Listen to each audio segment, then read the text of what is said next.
Hi, it's time for another verb of the day. Today's verb is welcome. Let's take a moment and review some of the definitions or the ways that we use this verb. The first way you might hear or see the verb welcome used can mean to greet someone who is arriving in a particular place in a glad way, a polite way, or a friendly way. So you might think of someone standing near the door at an event saying, "Hi, we're so glad you're here," right?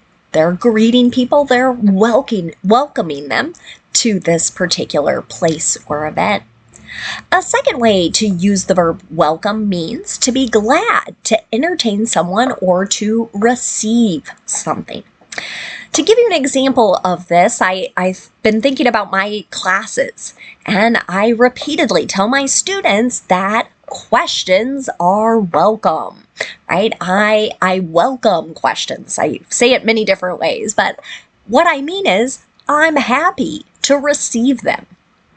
A third way you might hear welcome used can mean to react with pleasure or approval to a particular event or development. So you might hear some new policy or some news was welcomed by this particular group, right? They're excited to have this new policy, or they're excited to receive this news. For now, you should know that welcome is a regular verb. To make the progressive form of this verb, you're going to drop the E on the end because we have a verb that ends in the pattern of vowel consonant E. So we drop the E and then we add ing. That forms welcoming. The past tense and participle forms of this verb can be made by just adding the letter D, since this verb already ends in an E. Our base verb, welcome, ends in a voiced sound. That's the M sound. This means our ED ending is just going to make a D sound, and I'm not going to add an extra syllable to the verb as I say it. So the past tense and the participle forms of the verb should sound like this: welcomed, welcomed. Now, there are a couple phrasal verbs that we can discuss. The first that you might encounter is to welcome back. This means that we are greeting or receiving someone in that warm, friendly way after they have returned. I think you might commonly hear this used in the imperative, right? And that's my example here. It says, "Welcome back, John. We hope you are feeling better." Okay, so maybe we have a coworker or a fellow student who hasn't been in class. He's been sick, right? So maybe he's missed a week of work or a week of class. When he returns, we might say that to make him feel happy and like he's been missed. Another phrasal verb you might encounter is to welcome in or welcome into. And again, we're greeting or receiving someone in a warm manner. An example of how you might hear this used: the students welcomed in the new students who had recently moved to the community. This is one of my favorite things about teaching adults here in the United States. I work with a lot of newcomers, and the students who've been with us for a period of time are always so happy and so encouraging. They greet new students, show them around, give them kind of some confidence boosts sometimes. So all of those things are examples of greeting and receiving people in a warm way. The last phrasal verb we're going to discuss is to welcome to. An example, or the meaning, I should say, first, before an example, the meaning of this is to be freely permitted to have something, use something, or to do something. Again, I've got another example that I've used in my classes. I welcome you to work on this activity with a partner, right? It means it's okay to do this. You have permission to work with someone else on this activity. You don't have to work alone. Now let's continue using our verb of the day in a couple different verb tenses. Today we're going to practice the past perfect and the present perfect progressive. Let's start with the past perfect.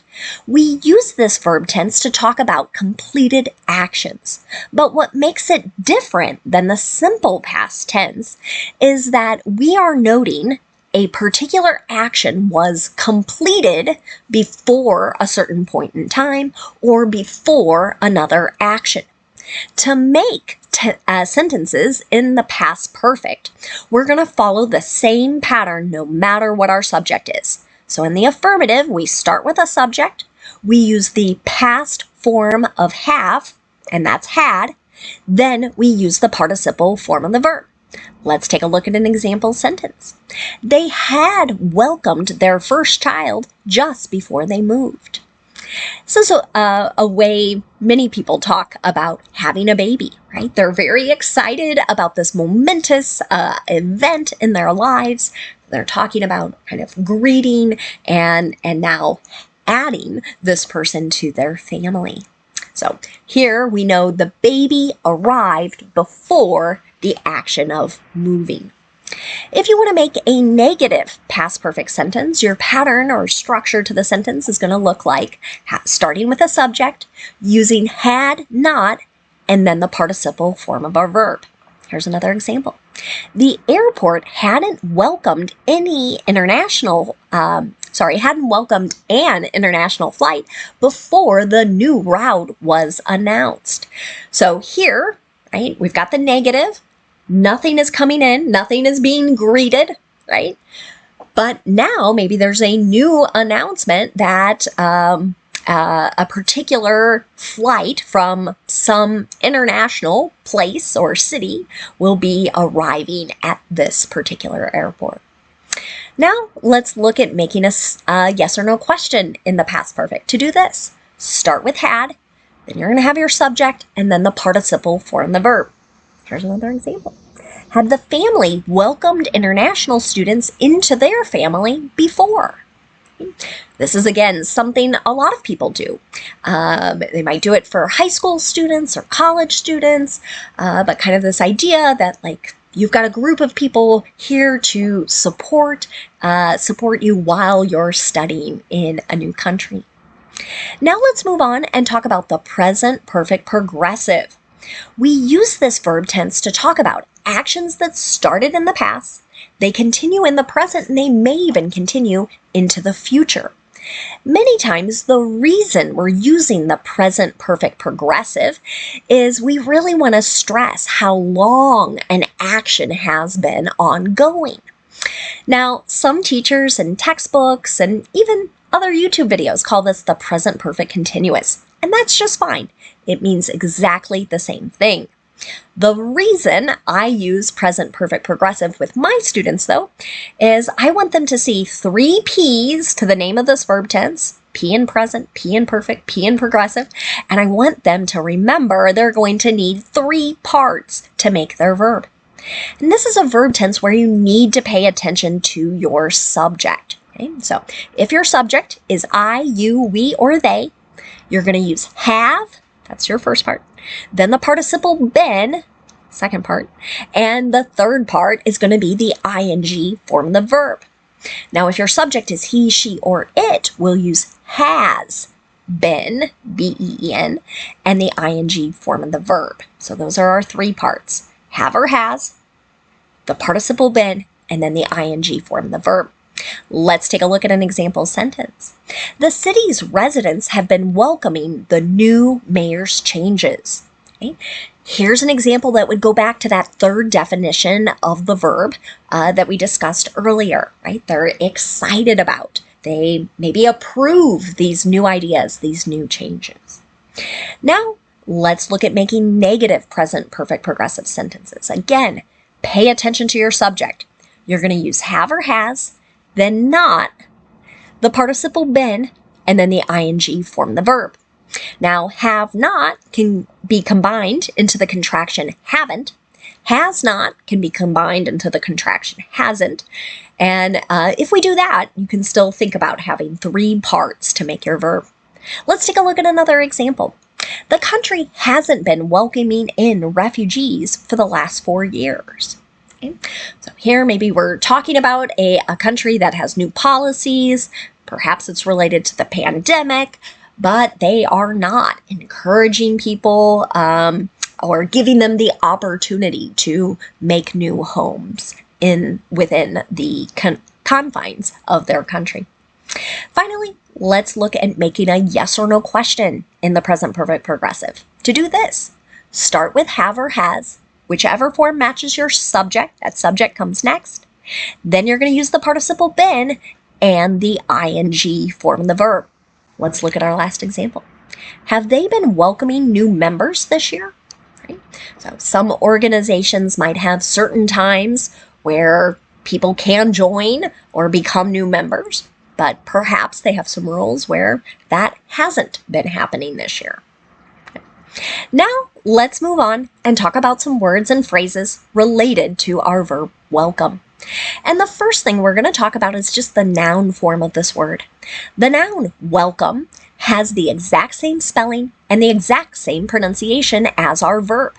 When I use this word as a noun, it means the instance or the manner of greeting someone. Right? So this really ties back to that first definition of the verb. Here's an example of how you might hear it used. Let's give a warm welcome to our guest speaker. Sometimes I hear this at meetings or conferences. You might hear it at other kinds of presentations, but generally what someone is encouraging us to do, it might be to lightly clap, right? Be smiling, kind of encouraging that we want to hear this particular speaker. Now, the word welcome can also be used as an adjective. The adjective also has the same spelling as our noun and our verb, and it has the same pronunciation. This adjective can have a couple different meanings. One way the adjective gets used is to mean gladly received. So, an example of that. I think I mentioned this example a bit earlier. Questions are always welcome, right? That's something I really try and say a lot in class to make people feel comfortable to ask me questions. A second way to use the adjective welcome means allowed or invited to do, right? So we might think about kind of giving permission. An example of this might be, all are welcome to attend the lecture, right? So we're saying everybody's invited.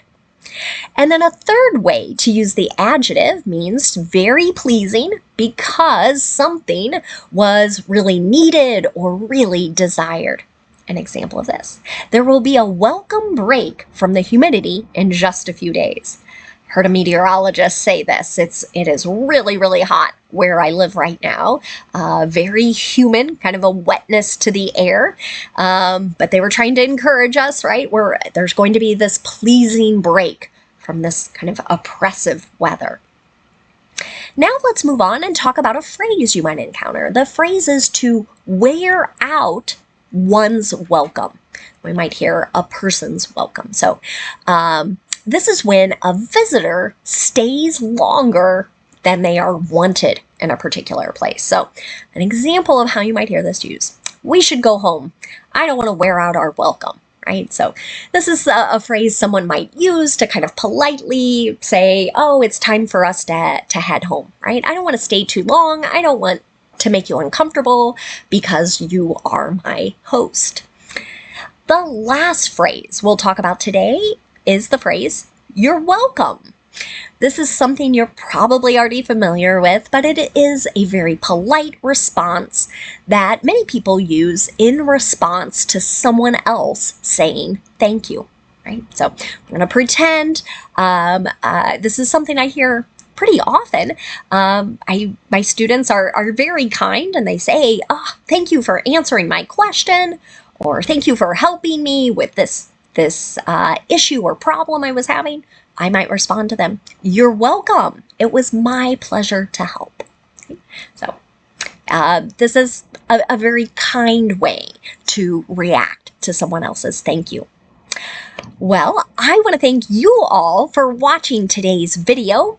I really appreciate the comments and the likes that many of you make. If you have an idea for a future video, please leave me a comment below.